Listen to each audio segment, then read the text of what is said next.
मैं Zahid Khan online classes में आपका स्वागत करता हूं। तो स्टूडेंट्स, अपन 12th क्लास केमिस्ट्री का चैप्टर नंबर 1 ठोस अवस्था पढ़ रहे थे, जिसमें अपन ने क्रिस्टलीय ठोसों में दोषों के बारे में पढ़ा था। उसमें से अपन ने स्टोइकियोमेट्री दोष पढ़ लिया था। और अपन नॉन स्टोइकियोमेट्री दोष पढ़ेंगे। तो नॉन स्टोइकियोमेट्री दोष किसे कहते हैं अपन, या नॉन स्टोइकियोमेट्री त्रुटियाँ किसे कहते हैं? तो इस प्रकार के बिंदु दोष में धनायन व ऋणायन का अनुपात कुछ मात्रा में परिवर्तित हो जाता है।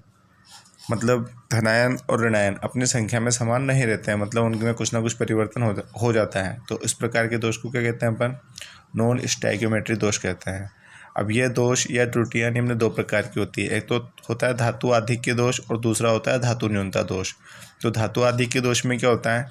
धातु तत्व जो है उनकी अधिकता के कारण जो दोष उत्पन्न होता है उसे क्या कहते हैं अपन? धातु आधिक्य दोष कहते हैं। और दूसरा धातु न्यूनता दोष।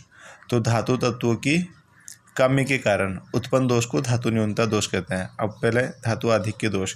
तो धातु आधिक्य दोष दो प्रकार का होता है, जैसा कि अपन ने बताया अभी कि धातु आधिक्य दोष धातु तत्वों की अधिकता के कारण उत्पन्न होता है। तो ये धातु तत्व जो है अपनी संख्या में दो प्रकार से बढ़ सकता है। पहला है ऋणायन की अतिरिक्त रिक्तिका के कारण उत्पन्न धातु आधिक्य दोष। मतलब ये ऋणायन की अतिरिक्त रिक्तिका के कारण उत्पन्न धातु आधिक्य दोष है। तो स्टूडेंट्स, इसमें धनायन और ऋणायन ये अपना एक क्रिस्टल है। अब इस क्रिस्टल में से क्या होता है?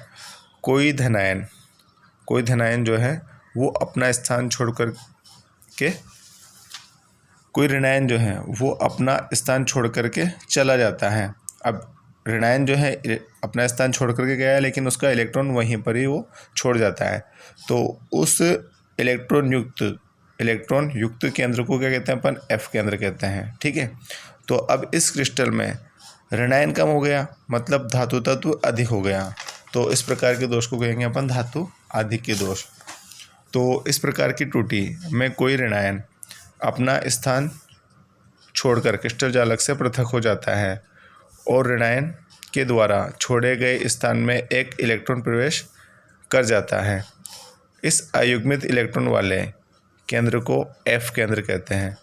तो अयुग्मित इलेक्ट्रॉन युक्त वाले केंद्र को क्या कहेंगे अपन? F केंद्र कहते हैं। यहाँ F जर्मन भाषा का शब्द है, जिसका अर्थ है फॉर्बेनजेंटर से लिया गया है, या जिसका अर्थ जो शब्द जो है फॉर्बेनजेंटर से लिया गया है, जिसका अर्थ होता है रंग के लिए उत्तरदायी। अर्थात इन क्रिस्टलों में रंग F केंद्र के कारण उत्पन्न होता है। जैसे Li की अधिकता के कारण LiCl गुलाबी, इसी प्रकार Na की अधिकता के कारण NaCl जो है पीला, और K की अधिकता के कारण KCl बैंगनी हो जाता है। तो ये सब क्या है? अतिरिक्त ऋणायन की कमी के कारण उत्पन्न धातु आधिक्य दोष। अब सेकंड अपना है अतिरिक्त धनायन के अंतराकाशीय स्थान में प्रवेश करने से उत्पन्न धातु आधिक्य दोष। तो इनमें क्या होगा? कोई धनायन जो है वो क्रिस्टल के अंतराकाशीय स्थान में प्रवेश कर जाएगा, तो धातु तत्व क्या हो जाएगा? उसमें अतिरिक्त बढ़ जाएगा। तो जैसे एक क्रिस्टल है, इस क्रिस्टल में धनायन और ऋणायन समान संख्या में। अब कोई धनायन जो है वो क्रिस्टल के अंतराकाशीय स्थान में प्रवेश कर जाता है। अब इसकी वो विद्युत उदासीन बनाए रखने के लिए एक इलेक्ट्रॉन में प्रवेश कर जाता है। तो इस प्रकार की त्रुटि में एक अतिरिक्त धनायन क्रिस्टल के अंतराकाशीय स्थान में प्रवेश कर जाता है, जिससे धातु का आधिक्य हो जाता है, मतलब धातु बढ़ जाते हैं, और क्रिस्टल की उदासीनता को बनाए रखने के लिए एक अतिरिक्त इलेक्ट्रॉन भी अंतराकाशीय स्थान में आ जाता है। जैसे ZnO को गर्म करने पर यह पीला रंग का हो जाता है, और इसे ठंडा किया जाए तो ये वापस से ऑक्सीजन ग्रहण कर लेता है, जिसके कारण ये वापस से क्या हो जाता है? सफ़ेद हो जाता है। ठीक है। अब सेकंड जो है अपना, जैसे ये इसकी सिंपल अभिक्रिया है, ZnO है, जब इसको